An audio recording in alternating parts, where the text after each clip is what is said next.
Una po sa ating mga balita, nakalabas na kanina umaga ang binabantayan nating bagyong Bising. Pero hindi pa rin tayo pwedeng maging kampante dahil sa epekto nito sa umiiral na hanging habagat. Kaya naman mga kababayan, alamin natin ang update mula kay Pag-asa Weather Specialist Veronica Torres.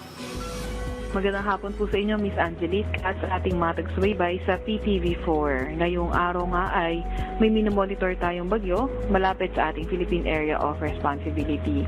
Itong bagyo ito pumasok na ating PAR kagabi at lumabas rin naman kanina alas 5 ng umaga. And as of 5 a.m. ay ito ay nasa layo 490 kilometers north na Itbayat, Batanes. Nagtataglay ng lakas na hangin na 110 km per hour at pugso na abot sa 135 km per hour.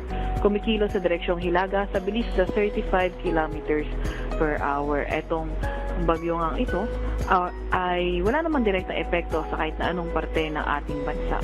Gayunpaman, ang southwest monsoon o habagat patuloy pa rin ang epekto sa malaking bahagi ng ating bansa, kaya asahan natin ang occasional rains sa Ilocos Region, Zambales at Bataan. Sa Metro Manila, Cagayan Valley, Cordillera Administrative Region, Calabarzon, Mimaropa, Western Visayas, Negros Island Region, Zamboanga Peninsula, Barm at nalalaming bahagi ng Central Luzon, inaasahan natin yung maulap na papawirin at mga kalat-kalat na pag-ulan, pagkilat at pagkulog. Sa nalalaming bahagi ng bansa, partly cloudy to cloudy skies, inaasahan natin at may mga tsansa ng mga localized thunderstorms.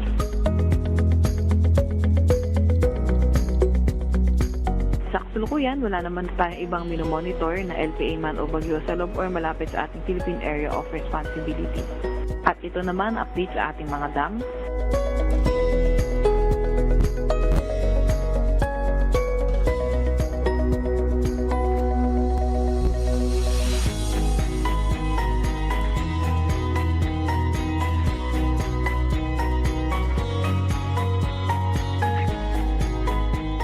At yan nga muna pinakahuli sa lagi na ating panahon mula sa Weather Forecasting Center ng Pag-asa, Veronica Torres. Maraming salamat, Pag-asa Weather Specialist Veronica Torres.